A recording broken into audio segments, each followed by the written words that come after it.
പുതിയ അധ്യയന വർഷത്തിന് മുന്നോടിയായി ആലുവ താലൂക്കിലെ സ്കൂൾ ബസ്സുകളുടെ ഫിറ്റ്നസ് പരിശോധന നടത്തി. ഫാക്ടിന്റെ ഉദ്യോഗമണ്ഡൽ ഗ്രൗണ്ടിൽ വെച്ചാണ് താലൂക്കിന്റെ പരിധിയിൽ വരുന്ന മുഴുവൻ സ്കൂളുകളിലെയും വാഹനങ്ങൾക്കായുള്ള പരിശോധന സംഘടിപ്പിച്ചത്.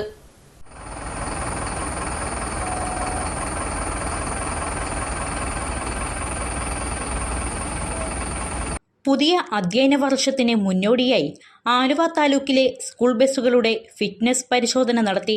ഫാക്ടിന്റെ ഉദ്യോഗമണ്ഡൽ ഗ്രൗണ്ടിൽ വെച്ചാണ് താലൂക്കിന്റെ പരിധിയിൽ വരുന്ന മുഴുവൻ സ്കൂളുകളിലെയും വാഹനങ്ങൾക്കായുള്ള പരിശോധന സംഘടിപ്പിച്ചത്. ജോയിന്റ് RTO അഫ്സൽ അലിയുടെ നേതൃത്വത്തിൽ 10ഓളം മോട്ടോർ വാഹന വകുപ്പ് ഉദ്യോഗസ്ഥരാണ് ക്യാമ്പിൽ പങ്കെടുത്തത്. വെള്ളിയാഴ്ച രാവിലെ ആരംഭിച്ച പരിശോധനയിൽ ഏകദേശം 200ഓളം സ്കൂൾ വാഹനങ്ങളാണ് ഗ്രൗണ്ടിൽ എത്തിയത്. വാഹനങ്ങളുടെ ഫിറ്റ്നസിനൊപ്പം സ്കൂൾ ബസ്സുകളിൽ ക്യാമറകൾ കൃത്യമായി ഘടിപ്പിച്ചിട്ടുണ്ടോ എന്നും ഡ്രൈവർമാരുടെ ലൈസൻസും മറ്റ് അനുബന്ധ രേഖകളും കൃത്യമാണോ എന്നും ഉദ്യോഗസ്ഥർ വിശദമായി പരിശോധിച്ചു.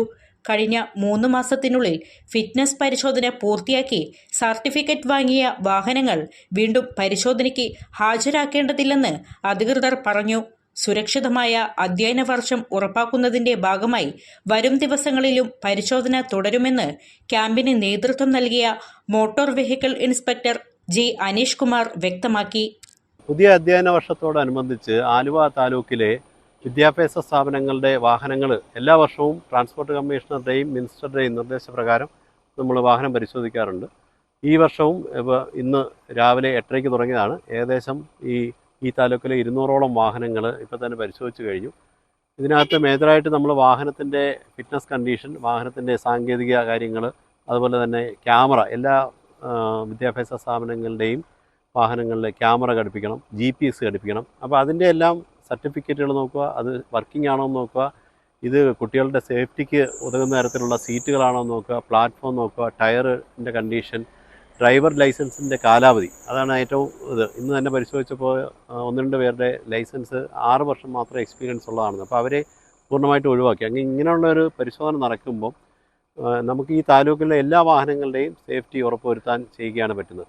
അപ്പോൾ ലാസ്റ്റ് 3 മാസത്തിൽ ടെസ്റ്റ് നടന്ന വാഹനങ്ങളെ നമ്മൾ ഇതിൽ നിന്ന് ഒഴിവാക്കിയിട്ടുണ്ട്. കാരണം അത് ഏകദേശം ഫിറ്റ്നസ് ടെസ്റ്റ് കഴിഞ്ഞു പോയതാണ്. ബാക്കി ഏകദേശം 200ഓളം വാഹനങ്ങൾ ഇപ്പോൾ വന്നു കഴിഞ്ഞു. 150ഓളം വാഹനങ്ങൾ നമ്മൾ പരിശോധിച്ചു. ഇനി ഒരു 50ഓളം വാഹനങ്ങൾ ഇനിയും പരിശോധിക്കാറുണ്ട്. അപ്പോൾ ഈ പരിശോധിച്ച് ഇപ്പോൾ ഇന്ന് നമ്മൾ ഡേറ്റാ ഷീറ്റ് തയ്യാറാക്കി അതിനകത്ത് വണ്ടി ഓക്കെ ആണെന്നുണ്ടെങ്കിൽ ഇന്ന് തന്നെ നമ്മൾ സ്റ്റിക്കർ കൊടുക്കുന്നതിനുള്ള നടപടികൾ സ്വീകരിക്കുന്നു. ഓക്കെ അല്ലാത്ത വണ്ടികൾക്ക് ഈ കാര്യക്ഷമത വീണ്ടും പരീക്ഷിച്ച് ഇവിടെ കൊണ്ടുവന്നതിന് ശേഷം വീണ്ടും നമ്മൾ വാഹനം നോക്കിയതിന് ശേഷം മാത്രമേ അതിൻ്റെ ഫിറ്റ്നസ് കിട്ടിയത് ഗവൺമെൻറ്റിൻ്റെ സ്റ്റിക്കർ വാഹനത്തിൻ്റെ ഫ്രണ്ട് ഗ്ലാസ്സിൽ പതിപ്പിച്ച വാഹനങ്ങൾ മാത്രമേ ഈ അധ്യയന വർഷം മുതൽ നമുക്ക് സർവീസ് നടത്താൻ കഴിയുകയുള്ളൂ എന്ന് വിദ്യാഭ്യാസ ഓഫീസർക്കും ഈ താലൂക്കിലെ എല്ലാ സ്കൂളുകൾക്കും നമ്മൾ നിർദ്ദേശം നൽകിയിട്ടുണ്ട്.